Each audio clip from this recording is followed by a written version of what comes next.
Bom dia, pessoal, tudo bem? Muito frio, mas animados para mais uma escola dominical. Vamos fazer nossa oração? Ó Deus, obrigada, Senhor, por mais essa semana, por mais esse dia que o Senhor nos dá. Podemos estar aprendendo da Tua palavra, ouvindo dela e nos movendo, Senhor, para cumpri-la em nossa vida. É o que pedimos e agradecemos, em nome de Jesus. Amém. Então, pessoal, nós tivemos 2 aulas. Se vocês não lembram, vocês retomem lá, porque domingo passado nós tivemos a nossa EBF. Espero que vocês tenham gostado. E hoje a gente retoma ali o estudo em Isaías. Como a gente já falou que o nosso panorama ele é bem breve, então a gente vai continuar. A primeira parte, falar bem resumidamente, nós tínhamos falado ali que vai do capítulo 1 ao 39, a gente colocou. E que a primeira parte teria ali o capítulo 6, que é bem importante, que fala como que se deu o chamado profético de Isaías. É uma passagem muito conhecida, que era para vocês terem lido. Espero que todos tenham feito. Quem não fez ainda tem essa semana para fazer. E ali dos capítulos do 1 ao 12, que é quando o profeta ele chama, ele exorta o povo, fala que o povo está perdido e que somente o arrependimento mudaria o juízo de Deus. Porque, como a gente já viu nas aulas passadas, as profecias aqui vão falar sobre tanto a destruição do reino do norte, quanto a destruição do reino do sul e também de outros povos, como a gente viu ali que segue. Aí ali dos capítulos 13 ao 23, ali para frente do livro, que fala sobre o juízo, sobre profecias, né, que Deus mandou pelo profeta Isaías, mas que ficaram para o povo de Israel. Isso a gente explicou lá passada. Elas não foram levadas a esses povos, que era a Babilônia, a Síria, Filístia, Damasco, Moabe e Egito. E a gente ainda leu o que aconteceria com o Egito. Foi assim que a gente terminou a última aula. Então, se vocês não lembram por que essas profecias não foram levadas e ficaram com o povo de Israel, vocês voltam lá e assistem a aula, tá? Era bem importante esclarecer. Continuando ali, para fechar o livro dessa primeira parte, do 36 ao 39, os capítulos, ele traz uma seção que é uma narrativa, que vai contar toda a história ali do tempo ali de Ezequias e as guerras ali, as investidas contra os assírios, né, que queriam sempre dominar ali Jerusalém, o cerco que eles faziam. Então, essas operações de guerra. Lembrando que a gente viu isso também lá no livro de Reis, certo? Então, dos capítulos 36 ao 39, ele vai falar sobre esse terceiro período profético que Isaías viveu ali, que foi no tempo do rei Ezequias, certo? E também sobre a destruição depois, lá em 722, do Reino do Norte, que eram, como a gente falou, essa primeira parte, por isso que a gente colocou do 1 ao 39, quando o profeta estava vivo. Então, ele levava essa profecia diretamente aos reis. E ele atuou o período profético dele, como a gente viu. O primeiro período com o rei Uzias e Jotão, o segundo período com o rei Acaz e o terceiro agora, que é esse que ele consta ali no livro, ele dá um destaque muito importante, né? Ele deixa os capítulos 36 a 39 só para tratar disso e como foi importante. Então, a gente vai ler agora ali o Isaías 37, o versículo 5, 6 e 7, ok? Foram, pois, os servos do rei Ezequias ter com Isaías. Isaías lhes disse: Dizei isso a vosso senhor. Assim diz o Senhor: Não temas por causa das palavras que ouvistes, com as quais os servos do rei da Síria blasfemaram contra mim. Eis que meterei nele um espírito, e ele, ao ouvir certo rumor, voltará para sua terra, e nela eu farei cair morto a espada. Então, a gente mais ou menos já lembra como que se deu tudo isso, como que foi. Mas eu vou deixar de tarefa para vocês relembrarem o que aconteceu direitinho essa história, porque aqui foi o que Deus falou, né, para Isaías, quando os servos do rei Ezequias foram lá consultar, porque Senaqueribe iria invadir, ele já estava cercando a cidade. O que ele, né, o que Deus falaria para eles? E aqui Deus falou que não era para ter medo, porque Deus era com eles. E os planos de Senaqueribe foram frustrados, certo? Mas vocês vão lembrar, vão anotar e depois nós vamos também ver na semana que vem a resposta de vocês, ok? Então, prosseguindo aqui. Então, essa sessão acaba aqui, né, do 1 ao 39. E aí vem o período que a gente fala, que a gente separou como uma terceira parte, que é a parte depois de Isaías. Mas o que significa isso? Que não foi ele que escreveu? Não, foi ele que escreveu. Só que o que agora Isaías estava falando era sobre o futuro, coisas que estavam acontecendo e aconteceriam. Mas ele já estava morto, ele não estava mais lá.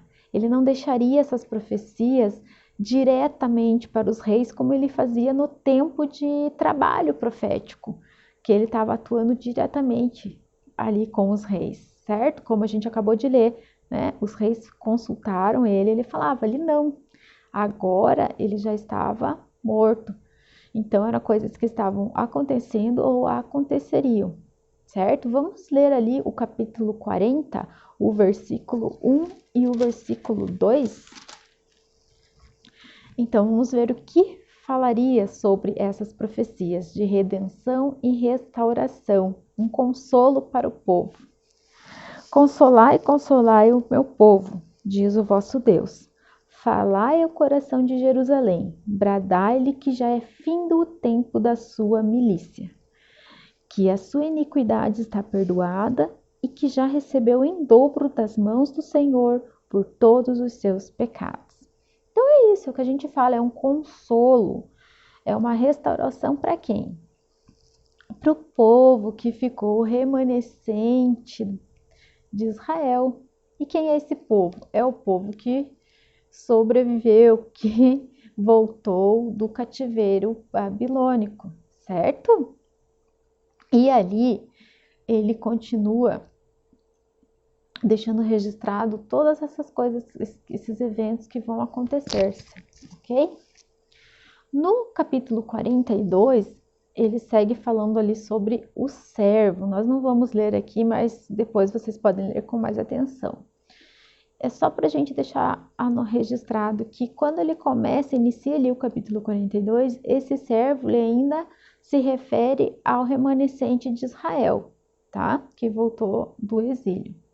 Mas até chegar ao final do livro, como a gente falou, que é da parte ali do 40 ao 66, ele já vai estar se referindo a Jesus Cristo, ok? Agora a gente vai ler ali o capítulo 45, os versículos aqui, que fala sobre uma figura que a gente já estudou. Vamos ler ali? Assim diz o Senhor ao seu ungido, a Ciro, a quem tomo pela mão direita para abater as nações ante a sua face, e para descingir os lombos dos reis, e para abrir diante dele as portas que não se fecharão. Então, aqui, vocês podem ler depois ali toda essa primeira parte ali do capítulo 45, mas era só para a gente ver ali o nome, né? Isaías deixou registrado, Deus falou para ele que levantaria Ciro. Mas por que é interessante ali? Porque se a gente for ver mais para frente ali, como a gente faz ali, ele vai falar ali que por mais que Ciro não fosse, né, do povo de Deus, não temesse a Deus, Deus o escolheu. E aí ele vai falar, tá? No 5, eu sou o Senhor e não há outro além de mim. Não há Deus, eu te cingirei, ainda que não me conheces. Para que saiba, até o nascente do sol e até o poente, que além de mim não há outro. Eu sou o Senhor e não há outro. Então ele deixa bem claro que ele pode escolher né? Deus escolhe quem Ele quer para fazer os seus propósitos. E quando a gente estudou lá em Esdras, Neemias e Esther, nós vimos que a Babilônia foi derrotada, não é? E começou ali com o Império Medo-Persa, e os persas destruíram a Babilônia. E Deus levantou Ciro, já estava dito aqui em Isaías. Então é por isso que a gente fala, essas profecias, esse trabalho profético ficou já como se fosse para preparar o povo para entender o que aconteceria. Mas naquele momento, o povo não foi capaz de entender que se eles não se arrependessem, se eles não deixassem, né, toda aquela exortação, né, que Isaías fazia de se voltar para Deus e cumprir com a palavra de Deus, tudo isso aconteceria com eles, né, o cativeiro, a destruição de Jerusalém, a destruição do templo, tudo isso que aconteceu, certo? E tudo isso aqui se refere, né, ao cativeiro, à destruição de Jerusalém, está lá no capítulo 48, a gente pode fazer uma referência, né, no 17 e no 18, que diz assim: Assim diz o Senhor, o teu Redentor, o Santo de Israel. Eu sou o Senhor, o teu Deus, que te ensina o que é útil e te guia pelo caminho em que deves andar. Ah, se tivesse dado ouvidos aos meus mandamentos, então seria a tua paz como um rio e a tua justiça como as ondas do mar. Então é isso. O próprio profeta deixa escrito. Se vocês tivessem ouvido, né, não teria acontecido o cativeiro nem a destruição. Mas é aquilo que falou, o povo ele não conseguiu entender, ele não abriu os ouvidos e não enxergou o que viria, né? Não deu ouvidos ao profeta, que era a própria palavra de Deus, como a gente sempre está reforçando aqui, né? No livro, porque é importante a gente saber, né? Como a gente falou, os profetas eram pessoas escolhidas por Deus, levantadas para fazer esse trabalho profético, falando por Deus aos reis, às nações, aos eventos, ok? E ali depois, quando vem ali o capítulo 55, 56 a 66, Isaías agora começa a se aproximar de uma linguagem que a gente vai ver lá no Novo Testamento, que é uma linguagem parecida com a de Apocalipse, que trata sobre as coisas do fim do mundo, as coisas do fim, o que vai acontecer. Então, ele vai ter alguns termos que você vai lembrar muito de Apocalipse ali, certo? Entre esses capítulos do 56 até o 66. São eventos que apontam para as coisas do fim e eventos que apontam para Jesus Cristo. Especificamente, nós temos ali no capítulo 60, que nós vamos ver, vocês podem ver, e no 61, que nós vamos ler agora, o 61, 1 e 2. É bem interessante. Vamos ver aqui, ó. O Espírito do Senhor Deus está sobre mim, porque o Senhor me ungiu para pregar boas novas aos quebrantados. Enviou-me a curar os quebrantados de coração, a proclamar libertação aos cativos e a pôr em liberdade os algemados, a apregoar o ano aceitável do Senhor e o dia da vingança do nosso Deus, a consolar todos os que choram. Então, a gente só vai ler esses dois, mas depois vocês terminam a leitura de vocês. Então, aqui nessa parte está, como a gente falou, apontando para Jesus Cristo. E como a gente sempre está falando que a Bíblia ela se completa, o próprio Jesus, lá no Novo Testamento, ele leu esta passagem do livro de Isaías e disse que essa profecia, que esses versos aqui que a gente acabou de ler, estava se cumprindo no momento em que ele estava lendo. Então, vamos abrir lá em Lucas para nós vermos. Lucas 4, tá? Nós vamos ler do 18 ao 21. O Espírito do Senhor está sobre mim, pelo que me ungiu para evangelizar os pobres, enviou-me para proclamar libertação aos cativos e restauração da vista aos cegos, para pôr em liberdade os oprimidos e apregoar o ano aceitável do Senhor. Tendo fechado o livro, devolveu ao assistente e sentou-se, e todos na sinagoga tinham os olhos fitos nele. Então passou Jesus a dizer-lhes: Hoje se cumpriu a escritura que acabais de ouvir. Certo? Então vejam que, né, como é muito interessante a gente fazer essas ligações e realmente a gente vê, o próprio Jesus falou, e como a gente já tinha falado acho que na primeira aula, que o livro de Isaías ele é um dos mais citados no Novo Testamento. Também temos o livro de Salmos, que também é bem citado, mas Isaías é bastante citado também, certo? Então a gente viu essas 3 partes aqui do livro de Isaías, tivemos uma ideia do que o profeta tratou, né, dessas profecias direcionadas ao povo de Israel, diretamente ali a Judá e a Jerusalém, que eles tiveram ainda, né, como a gente fala, a gente acabou de ver hoje na aula, Deus queria que eles se arrependessem, mas eles não se arrependeram, então veio sobre eles o mesmo destino que o Reino do Norte, né? O Reino do Norte foi totalmente destruído, eles ainda passaram todo o cativeiro e tiveram a destruição total de Jerusalém e do templo, né?